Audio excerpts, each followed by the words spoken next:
You ever notice how the word impossible gets thrown around like a weapon? People use it to keep you in line, to remind you of your limits, to make sure you don't dream too loud. They say it with that little smirk, like they already know how your story ends. But what they don't realize is that the impossible isn't a wall, it's a test. A twisted little game between what you see and what's actually waiting behind the curtain. And just when you've been pushed to the edge, when your hope's been drained dry, that's when the air shifts. That's when something unseen starts moving, rearranging, rewriting everything you thought was final. You start to feel it before you see it, the pulse of something greater, something building quietly in the dark, just for you. Because sometimes, when the world says it's over, that's exactly when the impossible begins to breathe. You see, the word impossible isn't real. It's a label people use when they've run out of courage, a soft little word to hide their fear, their disappointment, their lack of belief. They say, it's impossible, not because it truly is, but because they've already given up trying. They call it logic, call it realism, but what it really is surrender. The kind of surrender that doesn't come from peace, but from defeat. You know the type. They dream small, live safe, talk big. They tell you not to reach too high because they don't want to see what happens if you actually touch the sky. Because if you do, you'll prove them wrong. And there's nothing more dangerous than someone who makes the impossible look possible. The impossible isn't out there, it's in here. It's the voice that tells you you're not enough, not strong enough, not smart enough, not chosen enough. It's the quiet whisper that sneaks in when you're tired, when you've been hurt too many times, when every door has slammed in your face. That's where it lives. But you don't destroy the impossible by fighting it. You destroy it by walking right through it, step by step, pain by pain, refusing to listen when it screams in your ear that it can't be done. Because it's never the wall that stops you. It's the belief that the wall is real. You want to know what makes the impossible possible? Desperation. That's the secret. When you've been backed into a corner, when you've got nothing left to lose, when life has stripped you of pride, ego, comfort, that's when you finally start to see what's been hiding in you all along.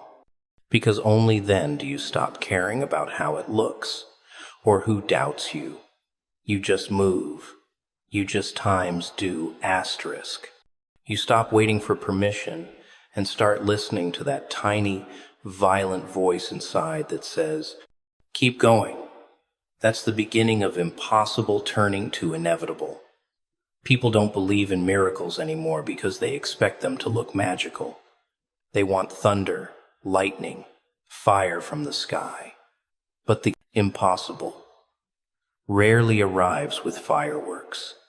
It shows up in whispers, in quiet shifts, in small moments that no one notices but you.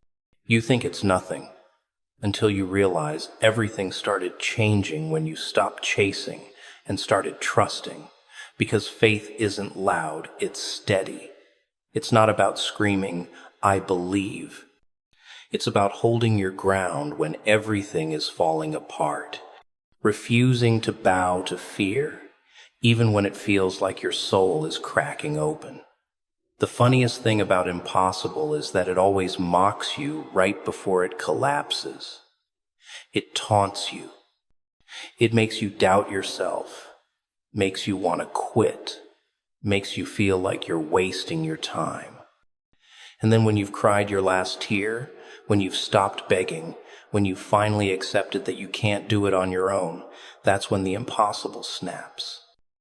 Because the moment you stop trying to force it, you make room for something bigger to move, and it moves in ways you can't control, can't predict, can't explain. You just know it's real, because suddenly everything that was heavy, starts to lift. Everything that was stuck starts to shift. Everything that was against you starts to make sense. You can't reason your way into the impossible. You can't plan it. You can't schedule it. You can only allow times it. The mind will tell you to quit. The world will laugh in your face. And even your own reflection will question if you've lost your mind. But that's the point. That's the cost of believing in something that doesn't exist yet. Every miracle starts as madness. Every breakthrough begins with someone being called delusional. And that's what separates those who make history from those who repeat it. The ones who do the impossible are the ones who kept walking when everyone told them to stop. You see, the impossible is clever. It disguises itself as failure. It makes you think the rejection is punishment, when it's really redirection. It hides blessings in heartbreak, strength in suffering, clarity in chaos. It wants to see if you'll still move when the light goes out, if you'll still believe when the evidence disappears. Because when you do, that's when the rules break. That's when you stop surviving and start creating. That's when the impossible stops being a word and becomes your new normal. The people who tell you something can't be done, they're just revealing their limits, not yours. Don't take advice from someone who's never dared. Don't let their fear become your ceiling. They'll call you crazy, reckless, foolish, but that's fine. Let them. Because when the impossible happens, and at times those same people will call it luck. They'll say you got lucky, that it just worked out. They'll never understand that it wasn't luck. It was alignment.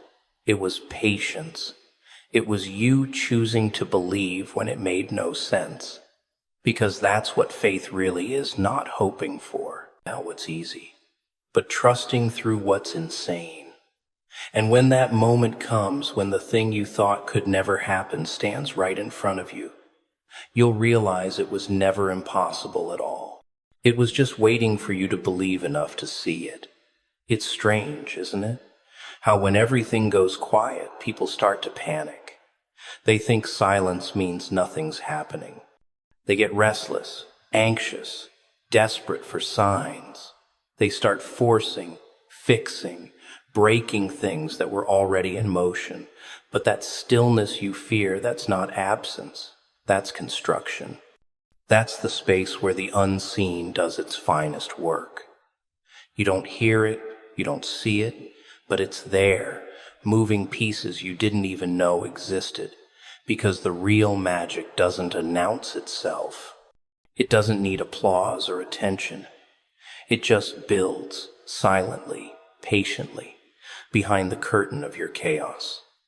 People think movement means progress, but sometimes it's the lack of movement that proves something's happening.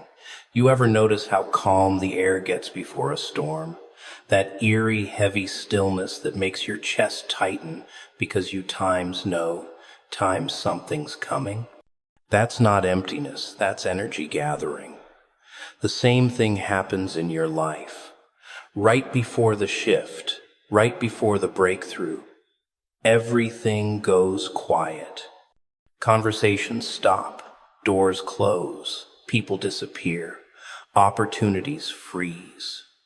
You start to think you've been forgotten, abandoned, left behind. But really, it's alignment. It's precision. It's everything finding its rightful place before it explodes into form. Most people can't handle that phase. The waiting, the invisible work, the silence that tests their sanity. They start doubting, overthinking, questioning every choice they made. They want to rush it, to see results, to know times is happening. But what they don't realize is, if you could see what's being built for you, you'd ruin it. You'd grab the hammer and start rearranging what doesn't need your touch. That's why the unseen stays hidden. It's protecting the process from your impatience. Because if you knew how close you were, you'd try to help. And your help would break it. You ever wonder why the darkest moments come right before things turn around? Because light blinds people who aren't ready for it. You have to adjust your eyes in the dark before you can see clearly in the glow. That's why everything slows down before it speeds up. That's why the silence feels endless before the sound of breakthrough hits. Because that quiet isn't punishment, it's preparation. It's teaching you how to trust what you can't measure, to believe in a movement that doesn't make noise, to rest, even when your mind is screaming to fight. The unseen works differently. It doesn't need witnesses. It doesn't need your validation. It doesn't follow your timeline. It's not impressed by your deadlines or threatened by your doubt. It's deliberate. It's slow. It's strategic. It rearranges things in ways that make no sense until later. The people leaving your life, the sudden delays, the unexplained pull towards something new, all of it is part of the rearrangement. But you won't understand it while it's happening. You'll curse it, question it, cry over it. But one day, you'll look back and realize that every pause had purpose. Every still moment was positioning you for what was next. People think faith means shouting, praying, declaring. But sometimes faith is just sitting in the silence without giving up. It's waking up on the 100th day of nothing changing and saying, I still believe. It's walking when the path looks dead, loving when you've been hurt, trusting when the evidence is gone. That's real faith. Not the kind that shines when everything's easy, but the kind that survives the dark. Because in that darkness, something greater than you is moving pieces into place. And if you can hold on just long enough, you'll see that what felt like waiting was actually acceleration. You can't hear roots growing, but they are. You can't see the wind moving, but it does. You can't touch timing, but it controls everything. That's how the unseen operates quietly, invisibly, powerfully. It builds in the silence what noise would only destroy. That's why isolation isn't the enemy. That's why emptiness isn't the end. They're signals that something beneath the surface is stirring. The soil is shifting. The foundation is strengthening. And when the time is right, when everything aligns, it'll look like it happened overnight, but it didn't. You just didn't see what was happening underneath. And here's the trick. The more silent it gets, the bigger the movement coming your way. The universe saves its loudest moments for those who endured the quiet without losing their faith. Because silence is the ultimate test. It separates the ones who perform belief from the ones who live it. When everything looks still and you still choose to trust, that's when you pass.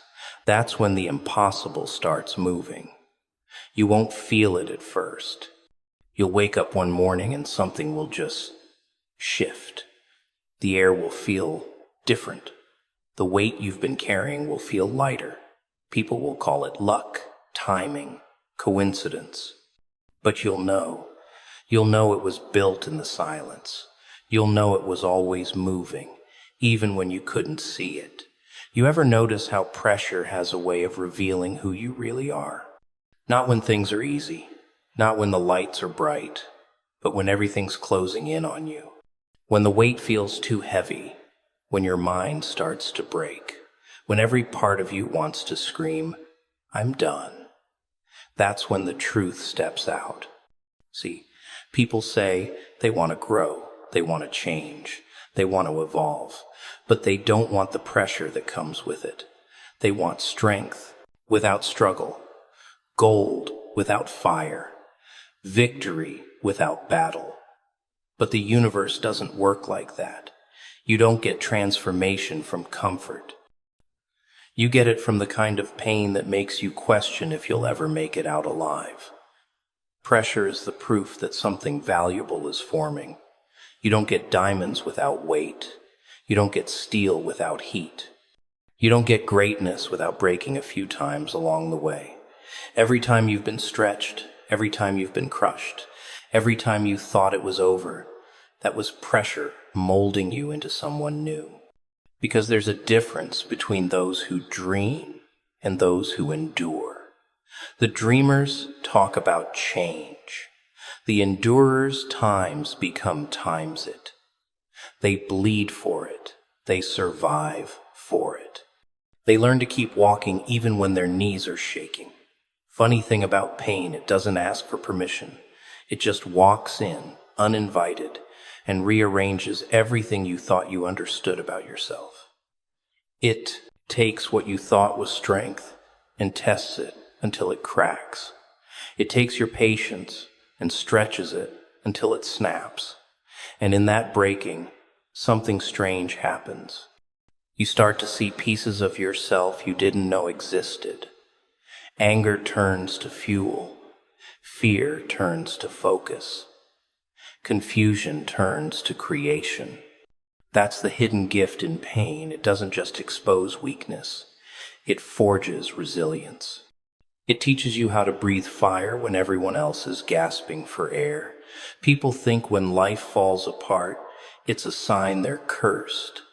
No, it's a sign that something new is being built, and you're being tested to see if you're strong enough to hold it. Every disappointment, every betrayal, every sleepless night is part of the pressure test. It's not there to destroy you. It's there to see if you'll fold or forge. And most people fold. They run back to what's easy. They lower their standards, settle for less, call it peace. But those who don't, those who let the pressure burn them alive, they rise from the ashes with eyes that see differently. They stop chasing what's shiny and start seeking what's solid. Pressure doesn't just shape you, it exposes what's fake. The friends who disappear when you fall. The people who cheer for your comfort but not your comeback. The voices that whisper doubt when you start to rise. Pressure shows you who's real and who is just passing through. And that's the beauty of it. It cleanses your life without your permission. It removes what you would have never let go of yourself. It's brutal, yes, but it's honest. Because sometimes the only way to see truth is through pain. And it's not just the people around you that get exposed. It's times you asterisk your fears, your insecurities, your illusions. All the masks you wear start to melt under heat. The version of you that needed validation, gone. The version that cared too much about opinions, burned. The part that played small to make others comfortable, reduced to dust. Pressure kills the old you so the real one can breathe. That's why it hurts. It's a funeral for the version of you that couldn't carry what's next. But here's the twist. The more pressure you feel, the closer you are to the breakthrough. Because the hardest part of the process is always right before the shift. That's when you feel like you can't take it anymore. When quitting feels logical. When the noise in your head says, this is pointless, that's the signal. The breaking point isn't the end, it's the beginning of creation.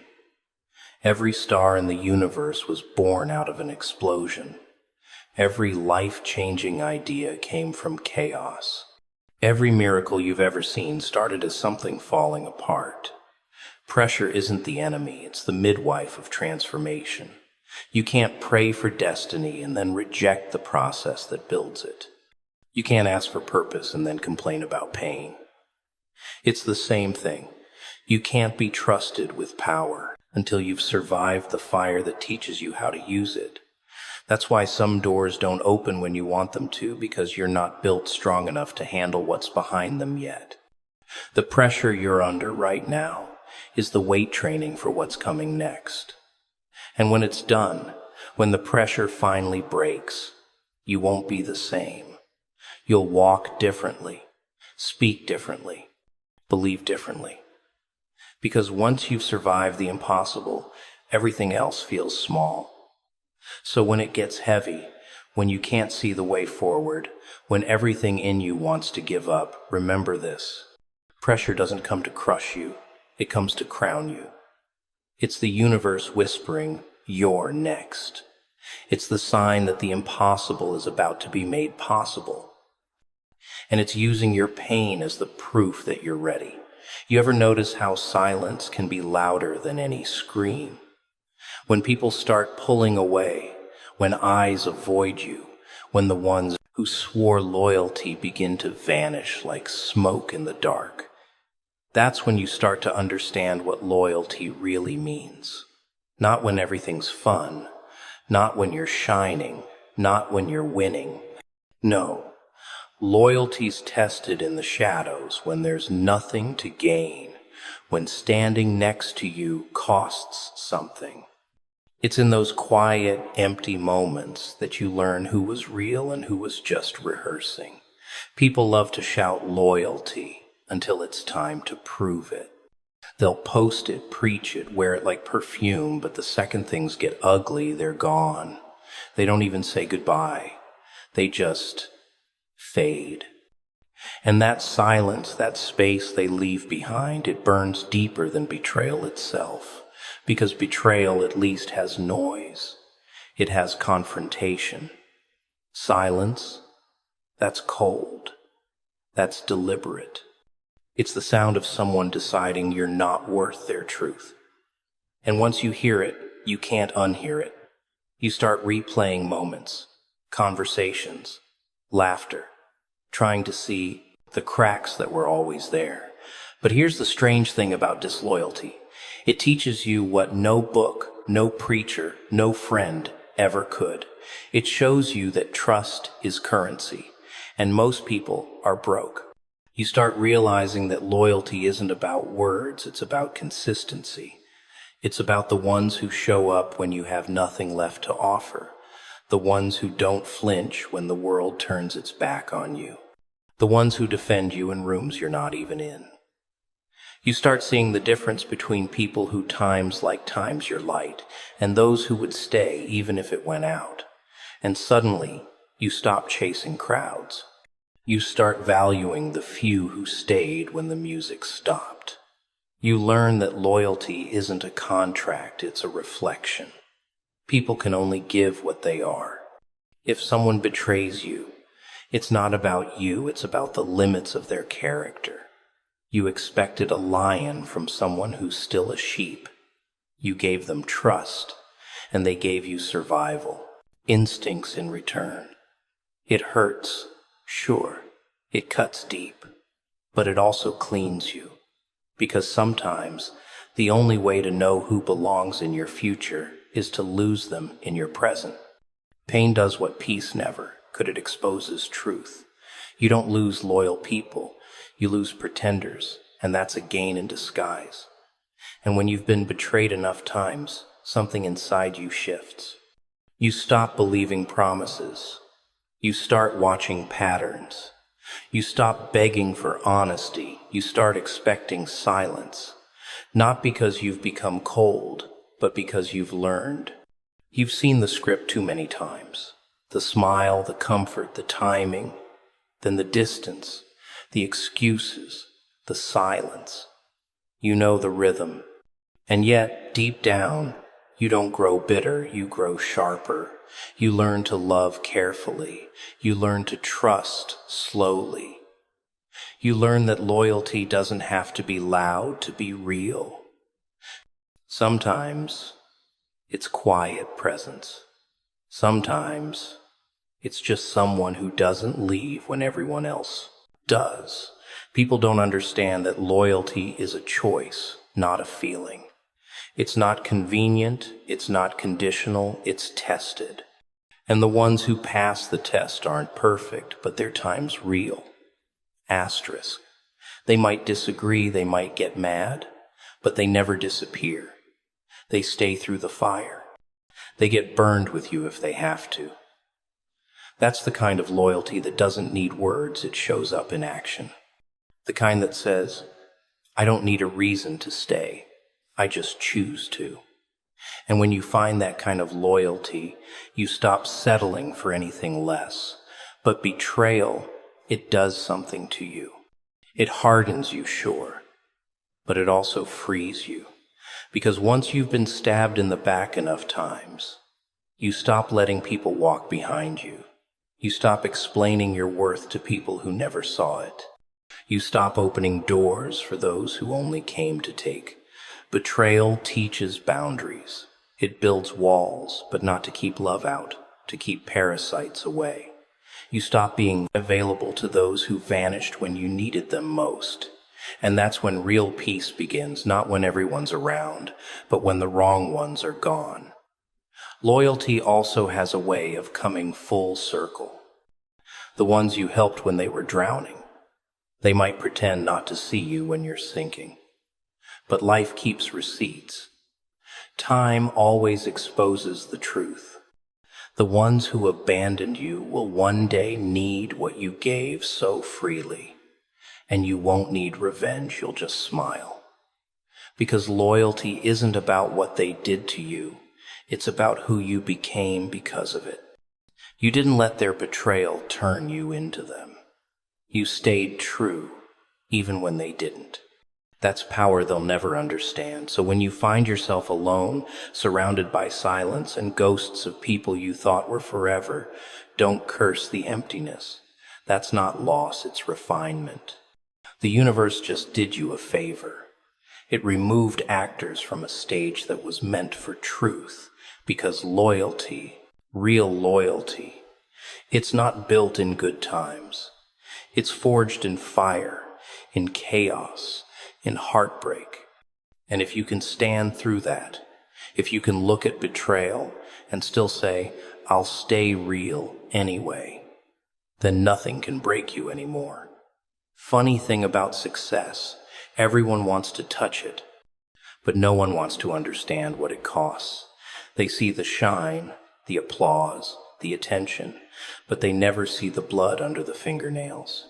They cheer when you rise, but they'll whisper when you fall. They'll call you lucky when you win, but forget the nights you cried, the times you broke, the sacrifices you made when no one was watching. Success? It's not a gift. It's a transaction. You trade comfort, sleep, peace, sometimes even pieces of yourself just to climb one step higher.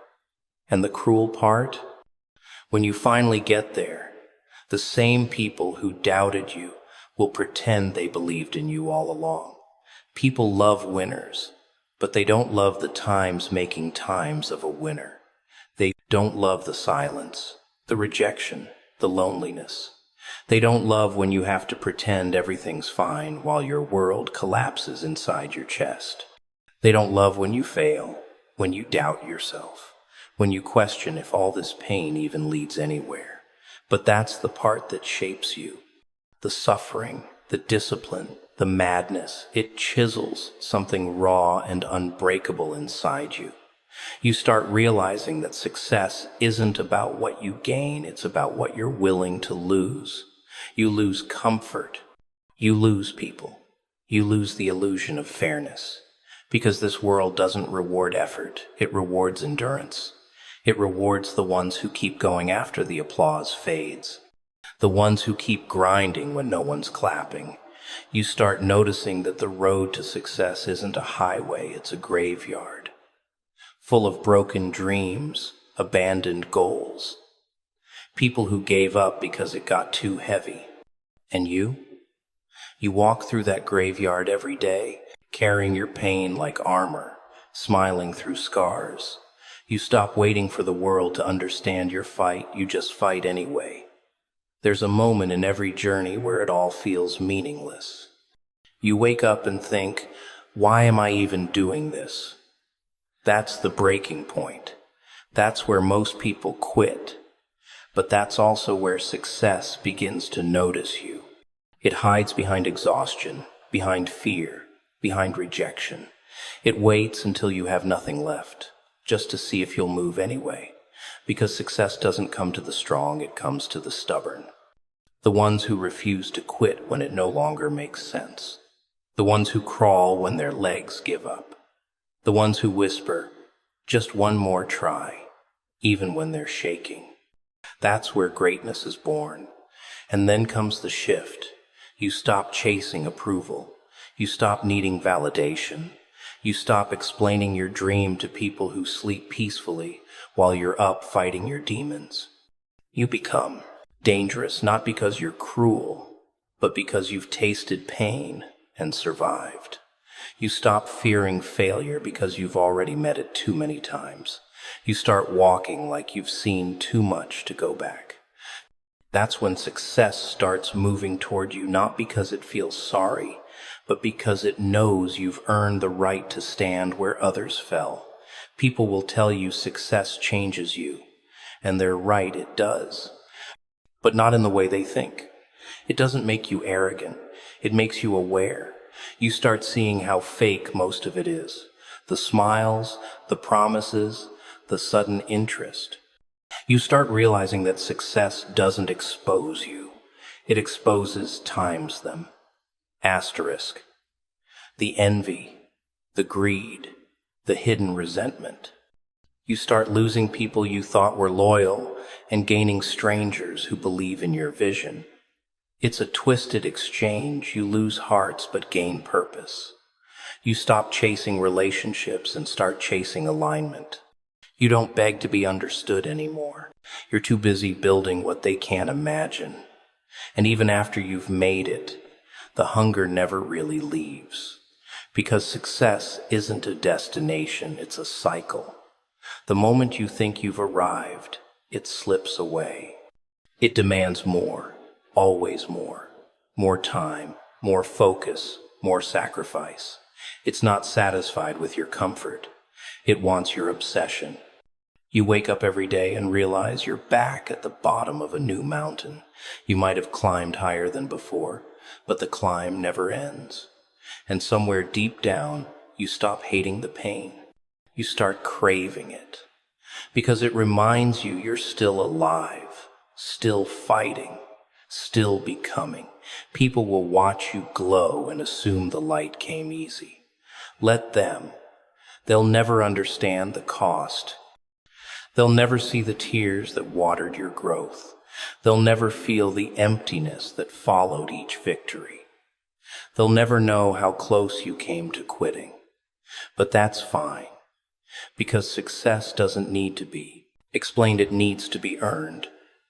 It doesn't care about your excuses or your background. It only respects persistence. The question isn't whether you deserve it, it's whether you're willing to bleed for it. And when the noise fades, when the lights dim, when the crowd leaves, you'll stand there, realizing something no one told you. Success doesn't complete you. It reveals you. It shows you who you really are when there's nothing left to chase. Whether you become humble or hollow depends on what you carried through the fire. Whether you learn to value the journey or get addicted to applause depends on what you were chasing all along.